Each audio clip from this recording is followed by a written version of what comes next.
La Virgen, imagínense, de Nazaret a Belén, de Belén pues a Jerusalén cada año, huir desde Jerusalén pues hasta Egipto y todo eso, tiene que ser joven. O sea, a mí me repugna verdaderamente pensar que José es un viejito. Y por ahí anda literatura barata porque dicen que José pues era un anciano, que era un viudo incluso con varios hijos, porque así le explican lo de los hermanos de Jesús, ¿verdad? Ahí en el Nazaret, porque dice los hermanos y las hermanas de Cristo, y se imaginan pues que José pues era un hombre viudo y que, ¿verdad?, se ha asumido otra responsabilidad. Eso me choca a mí, porque Dios no ha pensado en la familia así. No la ha pensado así, la ha pensado, ¿verdad?, en dos seres humanos en la plenitud de su vida, pues que hace un camino, digamos, de amor y a la par, pues. Como en Guatemala. ¿Quién es de Guatemala, por ejemplo? Estuve 16 años en Guatemala, en San Marcos. Llegó un señor una vez, mire, padre, tengo un problema y quiero que me ayude, ¿verdad? Que me ayude y convenza a mi esposa que vuelva conmigo. Me ha dejado.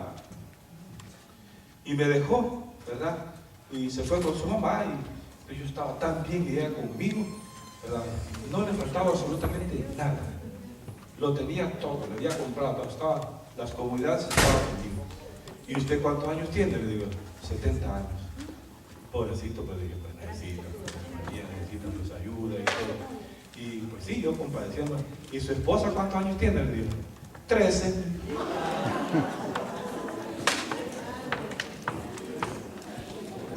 Ay, me dieron ganas de agarrar una pared y decirle, Dios abusador de menores, corruptor de menores. Claro que le llamé la atención, pero el Señor no entendió. Imagínese usted, aquella niña pues mendigando pues amor de abuelo, de tatarabuelo o de papá, ¿verdad? Se le escapó pues una pobre mujercita, una pobre niña que ha huido de su casa, alguien, ve, siempre hay gente pícara y gente pues... Y entonces estaba bien con él, dice. Cuento esto, ¿verdad? Porque así como me repugna esto, ¿verdad?, yo no puedo tolerar a San José, o sea, verlo así. Dios ha querido, dice el Evangelio, José era un hombre justo. Y justo es sinónimo de santo. Uno que cumple la ley sagrada, uno que sabe la ley sagrada, uno que está preparado, y el Señor ha preparado su corazón como ha preparado el corazón de la Virgen. Por eso obedece. No tuvo apariciones físicas, pero sí, como la Virgen, pues la experiencia de ella es visual, auditiva, siente, como lo sintió Moisés, ¿verdad?, la voz de Dios, como Isaías, como Jeremías, como Ezequiel. A Ezequiel que le dice el Señor, cómete este rollo, y cómetelo.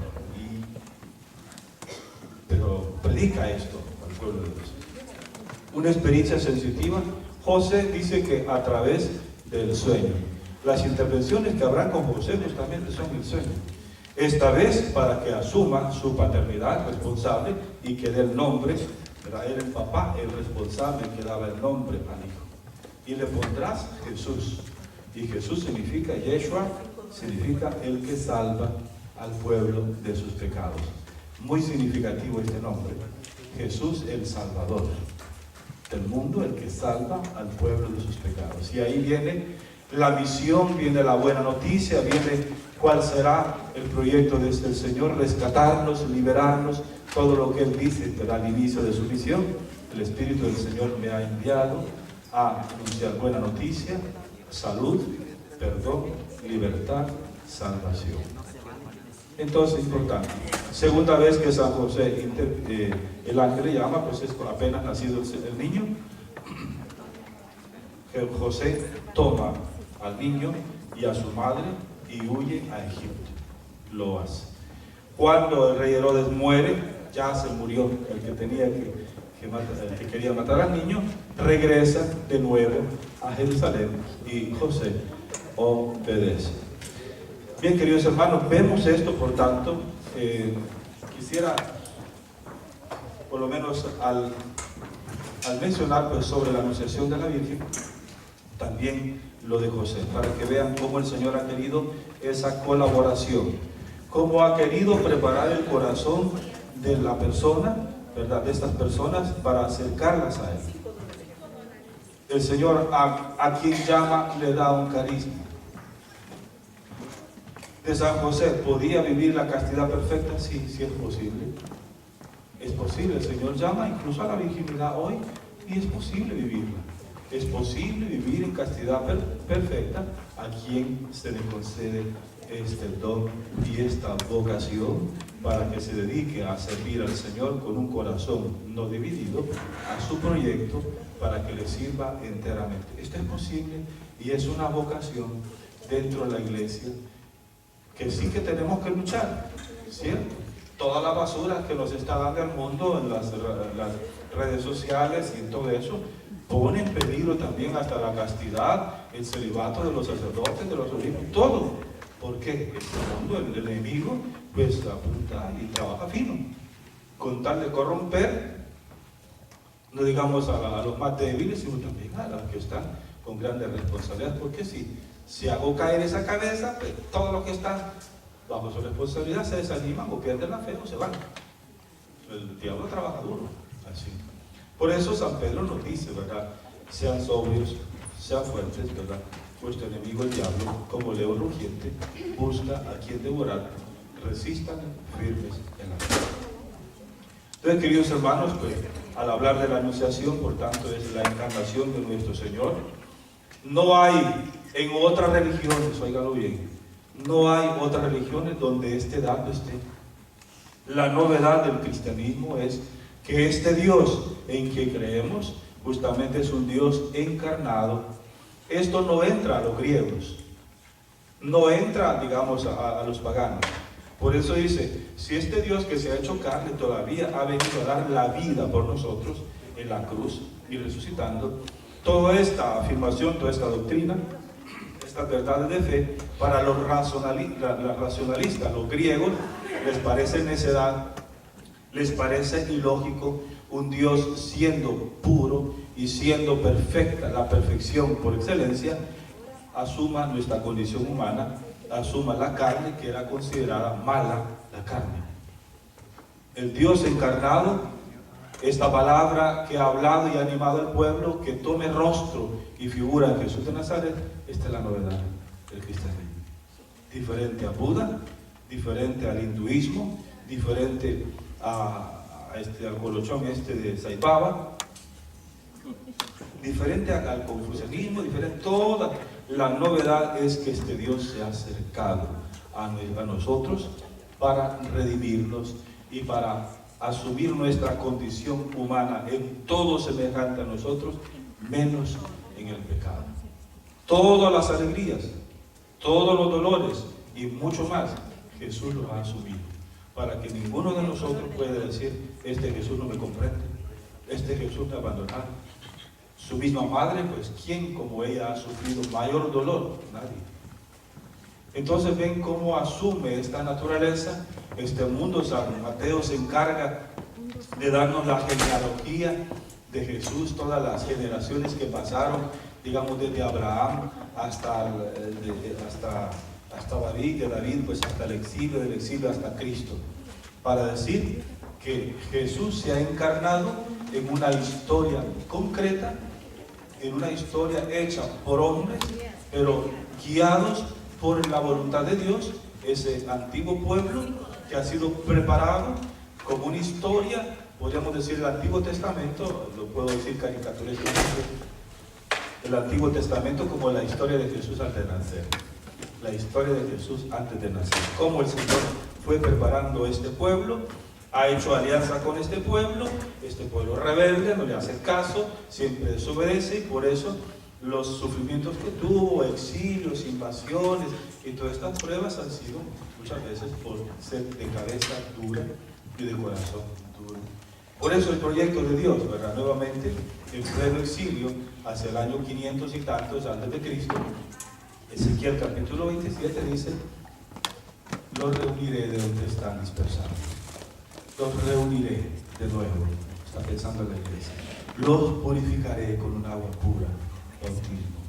Les infundiré mi espíritu, de nuevo, la confirmo. Les cambiaré el corazón de piedra y les daré un corazón de carne, y haré que caminen según mis preceptos y mandatos.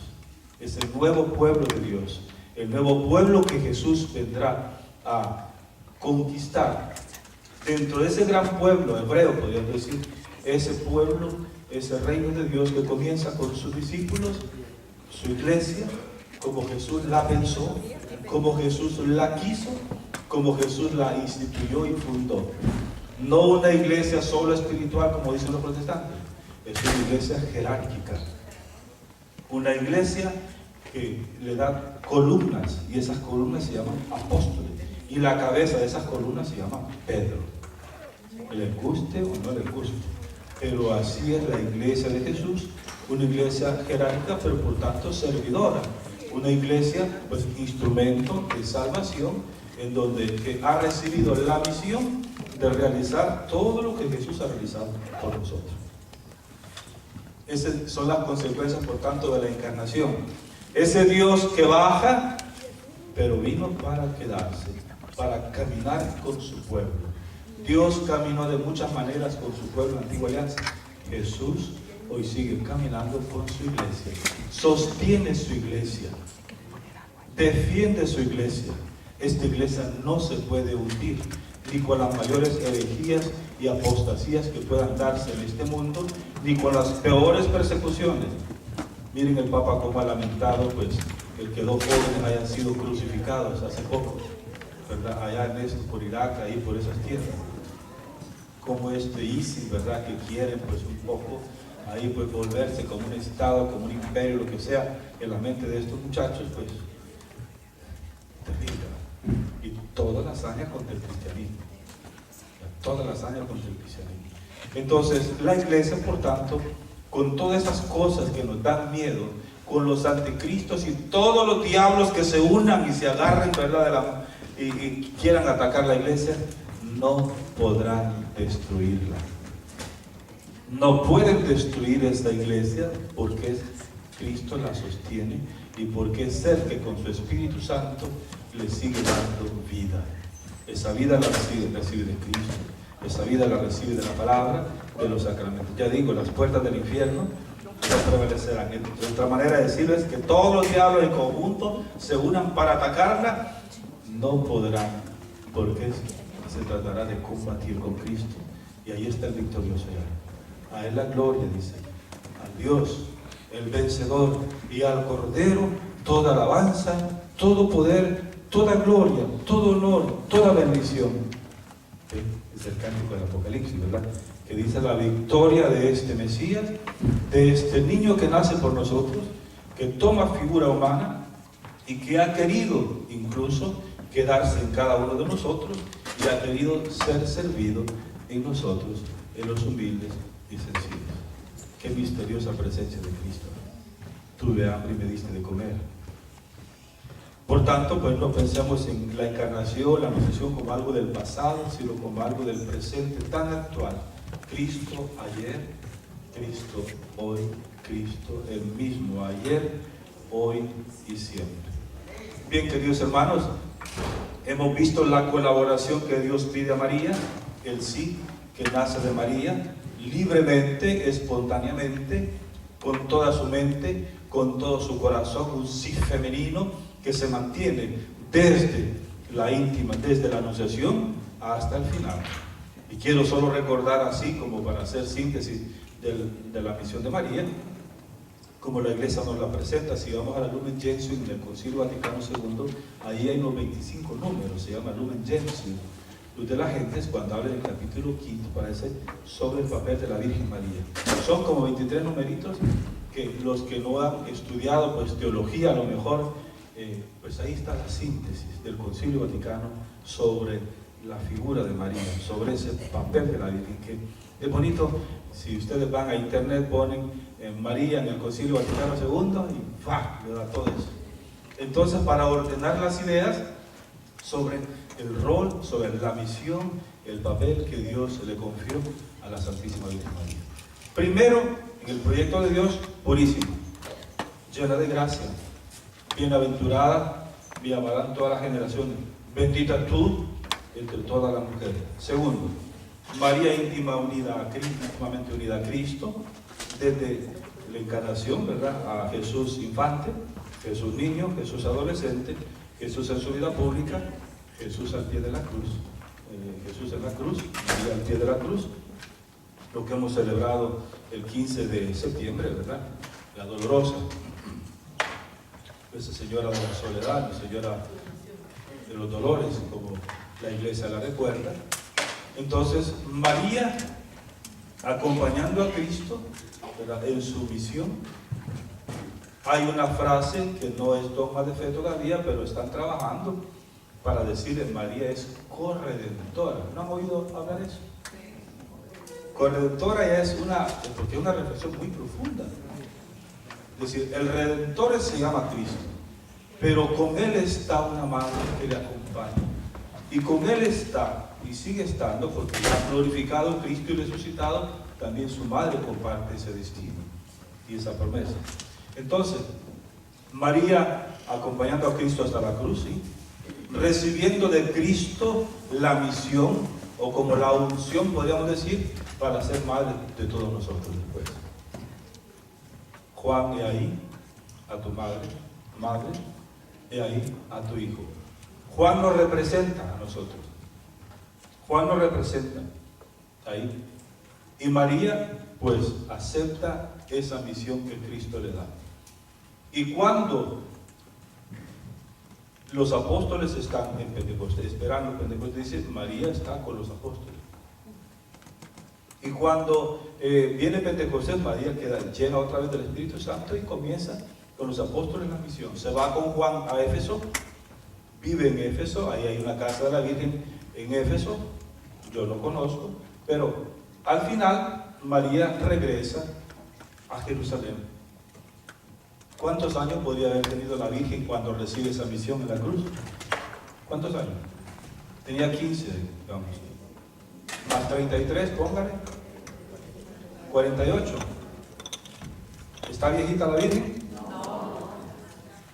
Dicen los psicólogos que una mujer de los 40 años, a partir de los 40 años hasta los 70, se le puede llamar el tiempo de la plena realización. Dependiendo, ¿verdad?, cómo ha vivido su vida, porque hay personas, hay digamos, historias, ¿verdad?, que puede hacer, pues, pero hablando así en general, debería ser así, dice, como de plenitud. Una madre que ve crecer a sus hijos, que estudian, que después cada uno pues toma su profesión, se prepara, se casan, se van de casa, ve los nietos, y dice la plenitud de una mamá, de su maternidad, de los 40 a los 70. Y eso me hace pensar en la Virgen. Si María tenía 48 años, ¿a qué se va a dedicar si está tan joven? Pues a evangelizar. Dicen los padres de la iglesia, esto no está en la Biblia, pero sí en los testimonios de los padres de la iglesia, que María hacía lo mismo que hizo con Isabel. ¿Qué hizo con Isabel? Correr, servirla, asistirla, atenderla, ayudarle. Lo mismo hizo la Virgen María con sus hijos, que serían pues la iglesia, a socorrer enfermos, a auxiliar a los pobres, a dar esperanza, a evangelizar. Si los apóstoles que habían estado 3 años con Cristo hablaban así de Cristo, imagínense María. Entonces María testimoniando, María hablando, María evangelizando. ¿Y cuánto duró eso? ¿Cuántos años duró la Virgen en esa tarea? Estamos hablando de la segunda etapa de la maternidad de la Virgen. Primera es con Cristo, la segunda es con la iglesia, madre de la iglesia. Entonces, ¿cuántos años vivió la Virgen? Yo les dije el año pasado. Por ahí, frío o caliente. 72 años, sí. Según la tradición de la iglesia, las 72 años. De hecho, en la orden franciscana tenemos lo que se llama la famosa corona franciscana, en donde meditamos 7 misterios de gozo, los que ustedes ya conocen, pero hay 2 que no conocen, o 3. Entonces, primero, la anunciación; segundo, la visitación; tercero, el nacimiento; cuarto, adoración de los Reyes Magos. Quinto, encuentra a Jesús perdido. Sexto, la resurrección. Y séptimo, la asunción y coronación como reina. 7 misterios. Inmediatamente 2 Ave Marías en honor a sus 72 años. Entonces, llegando al final de los tiempos, terminando su vida terrena, dice el Papa Pío XII, en la definición del dogma de la Asunción, María fue llevada en cuerpo y alma al cielo para compartir el destino de su Hijo Jesucristo, la victoria, ¿verdad?, sobre la muerte y sobre el pecado. Entonces María, por tanto, fue llevada, su Asunción pues el 15 de agosto, y la coronación como reina y señora, también otra fiesta, el 22 de agosto. Miren, la iglesia sabia, y va reconociendo y va haciendo justicia a lo que Dios ha hecho en María. Una vez glorificada la Virgen, viene su tercera etapa. Y su tercera etapa es justamente, si María comparte ya la gloria, si María, que no fue pasto de gusanos, porque Dios hubiese sido, dice, terriblemente injusto, permitir que su Madre Inmaculada, la llena de gracia, la que estuvo con Jesús íntimamente unida, hoy fuera pasto de gusanos. Dios, dice San Germán del siglo III o IV, no pudo ser así. Dios la preservó también de la corrupción del cuerpo y más bien le dio, glorificó ese cuerpo. Es glorioso como el de Él. Y como el de Cristo aparece y desaparece, Cristo toma una figura. Cristo se disfraza, ¿sí o no? Cristo se disfraza, dice, para venir, para que no tengamos miedo. Dice, a Magdalena se le apareció como un jardinero. A los discípulos de Maús, ¿cómo se les apareció? Como un forastero distraído y despistado, un caminante. Entonces, para que no le tengamos miedo. A Francisco de Asís se le apareció como un leproso.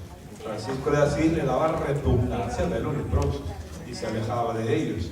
Hubo una ocasión que Francisco iba en su caballo, se le aparece uno, ahí pues mendigándole y pidiéndole, y aquel Francisco se domina a sí mismo, se baja, lo abraza, lo besa y le da algo de dinero.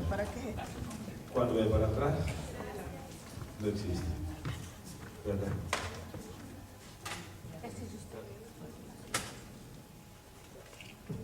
No quedará sin recompensa, dice el Señor. Gracias. Ya ahorita termino, que usted dígame, porque si no me voy a quedar sin voz.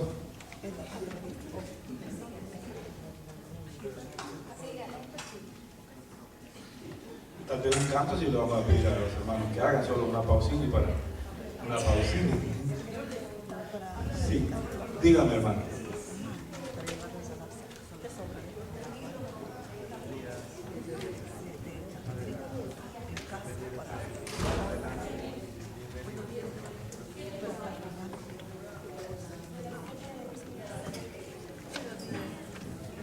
Están todas las fiestas, los calendarios litúrgicos para información de ustedes. Cada mes hay una fiesta de la Virgen, en cada mes. Cada sábado es consagrado a la memoria de la Madre de Dios. Fíjense, el sábado.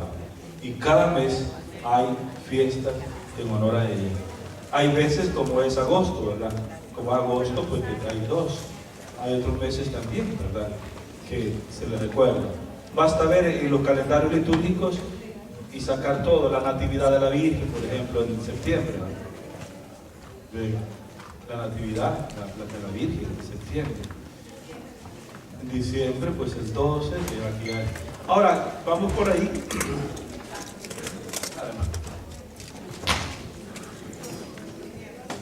Quería decir nada más que María, por tanto, en esa última etapa de su vida, si Cristo no lo detiene en las fronteras, no lo detiene en los límites, ni las paredes, también su madre goza ya de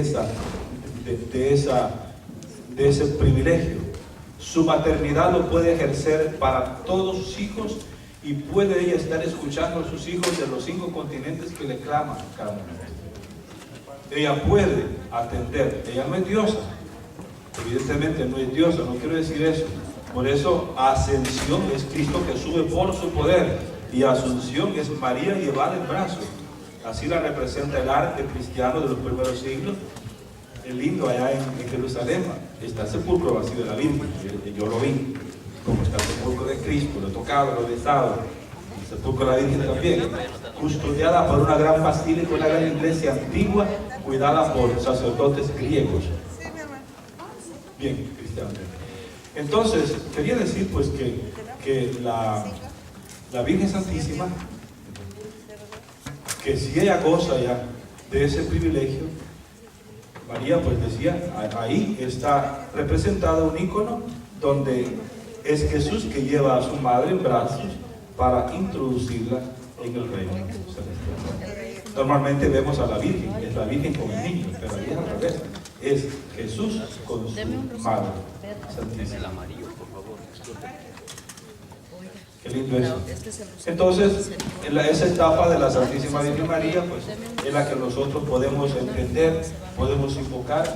Yo les aconsejo que por favor vean un último film que ha sido realizado con testimonios de los de cristianos y cristianas de los 5 continentes, que se llama La Tierra de María. Maryland, o La Tierra de María, escrita y realizada por un español. La Tierra de María fue a presentarla personalmente a El Salvador, y son los testimonios.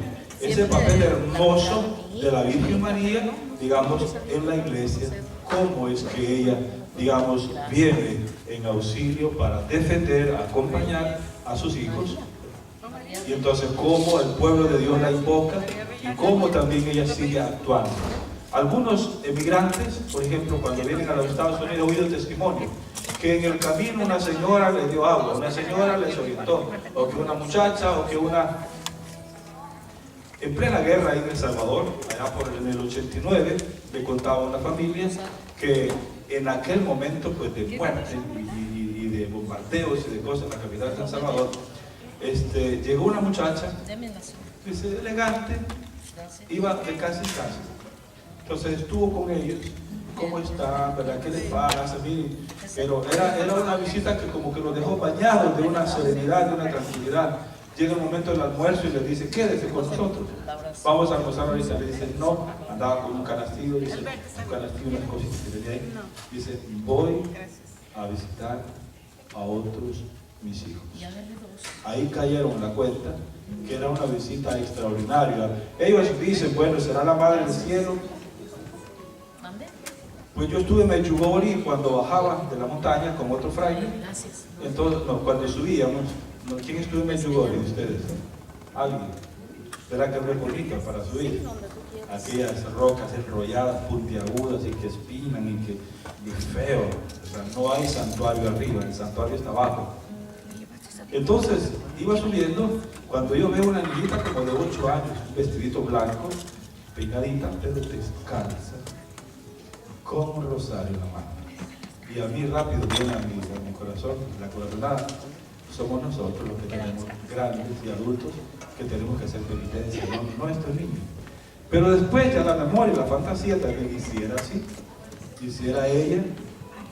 Yo creo firmemente que María, con tal de conquistarnos para su hijo y para llevarnos a su hijo, tomará la figura de una niña, de una muchacha, de una anciana, de una mujer madura, con tal de llegar, digamos, para que experimentemos su presencia.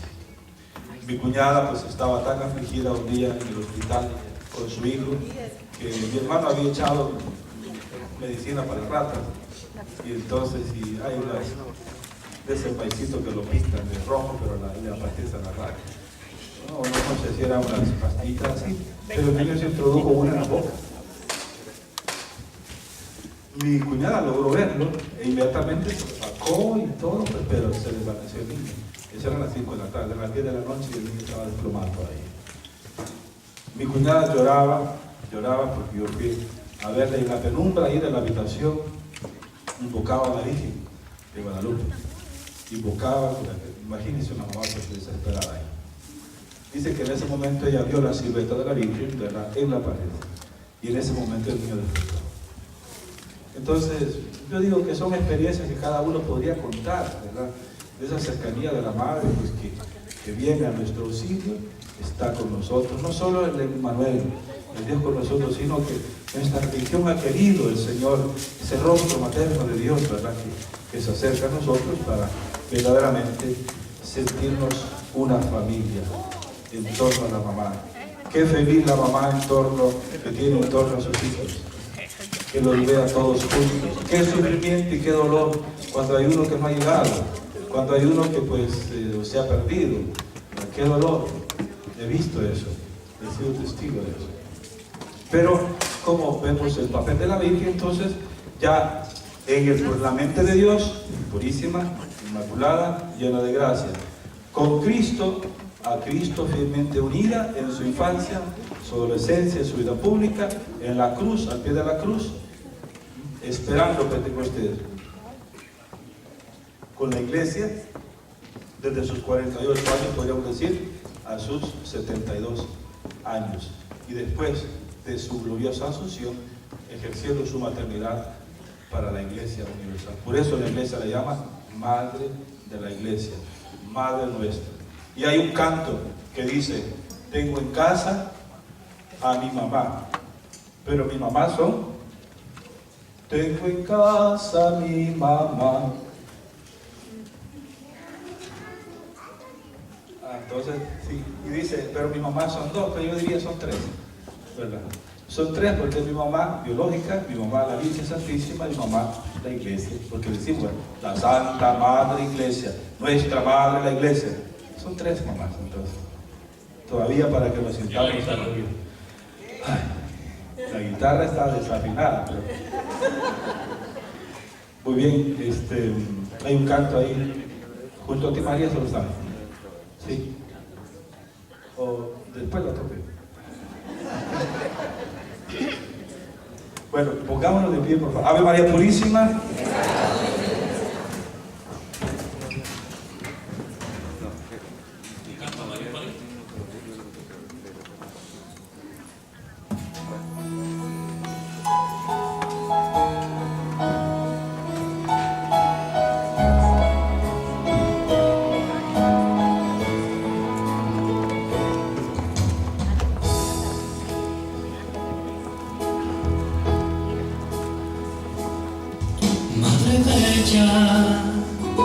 Dulce Madre María, hoy te canto con todo el corazón. Madre Santa, te quiero y te venero, porque existes a nuestro alrededor. Madre mía, aquí elevo esta rosa, a ti la más hermosa, purísima creación. A ti María, te ofrezco el alma mía, bendito sea tu manto, nos cubres con amor. Madre mía, aquí elevo esta rosa, a ti la más hermosa, purísima creación.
manto, los hombres con amor.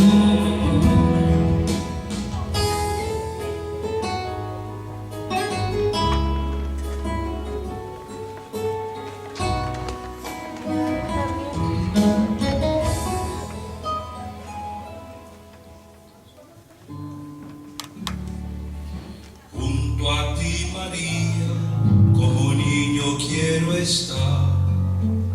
Tómame en tus brazos, guíame en mi caminar. Quiero que me eduques, que me enseñes a rezar. Hazme transparente, lléname de paz. Madre, madre, madre,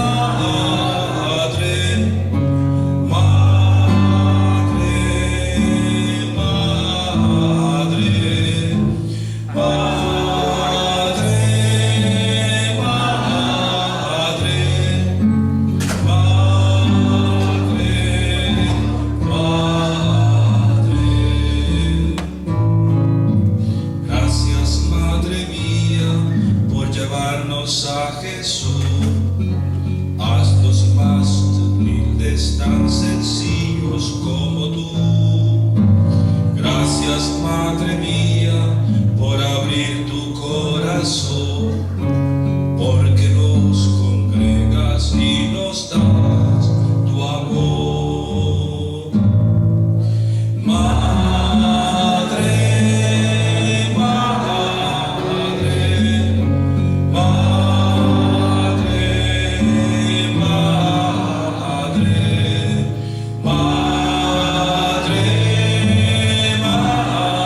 madre, madre, madre, que se oiga fuerte. Madre, madre, madre, madre, madre, madre, madre,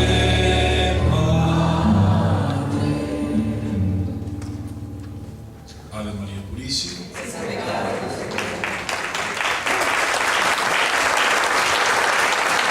Fuerte el aplauso, fuerte. Siempre, por favor. Quizás como pregunta, después de haber escuchado estas dos vocaciones, es ¿a qué te llama el Señor hoy aquí? ¿Por qué estás tú aquí? ¿Por qué tú has venido aquí? ¿Por qué no estás en tu casa y pues viviendo el domingo, pues como normalmente se vive? ¿Por qué has venido aquí? ¿A qué has venido aquí? ¿Sientes que el Señor te llama? Claro que estamos aquí porque el Señor no necesita, como necesita mediaciones, como necesita obreros y obreras. Ese es el mensaje del Evangelio de la misa de hoy. El Señor necesita obreros y obreras y por eso sigue llamando y sigue pidiendo esa colaboración. ¿Qué te impide responder? ¿Qué te impide? Cada uno, Moisés dijo, yo soy tartamudo. Ahí tienes a tu hermano Aarón, que va a hablar de esto. Que yo soy demasiado joven, dijo Jeremías. No importa, tú dirás, no temas, yo estoy contigo. Que yo soy de labios impuros, decía Isaías. No temas, yo te voy a purificar. Y lo purificó. Para él no hay nada imposible. Apártate de mí, Señor, que soy un pecador. Y Jesús lo agarró más fuerte a Pedro. No me aparto. Si tú eres la cabeza, si tú serás la roca, ya sé que eres pecador y que me vas a traicionar, pero tienes un corazón tan noble y mi Padre te ha dado tantas cosas y te revelará incluso sobre mi identidad. Podríamos decir, seguir hablando así, que el Señor a cada uno pues nos llama. Cuando yo cumplía 15 años, esa tarde me recuerdo arrodillado en mi cuarto, ahí donde dormía, en mi casita que todavía está de pie, toda con hendiduras y todo, pero ahí nací, todavía la conservamos, mi familia. 15 años, esa tarde yo rezaba el rosario. Y esa vez se me ocurrió que invento de niño. Fui a cortar 10 rosas. Parte de las que tenía mi abuela, mi mamá. Y dije, el rosario de rosas, está bien, me las voy a rezar. El rosario lo pasaba una rosa de oro. Esa tarde yo le decía al Señor, revélame y dime si verdaderamente tú me llamas al sacerdocio. Si tú me llamas, dime. Si tú me llamas, inspírame. Porque desde los 8 años yo quería ser sacerdote. Pero como va pasando el tiempo, ¿verdad? Yo a los 6 años, pues hice la primera comunión, y como les decía, y la primera confesión, pues a ese tiempo. A los 5 años comencé la escuela y comencé la catequesis. A los 6 hice la primera comunión, primera confesión, y decía yo que la última, que fue la semana pasada, pues la hice con el mismo padre que me bautizó. Todavía vive este anciano sacerdote, y es para mí inspiración de entrega, de servicio, de identidad y de espiritualidad sacerdotal. Un misionero franciscano, italiano, que sigue trabajando. Él me inspiró, como que me robó el corazón, ¿verdad?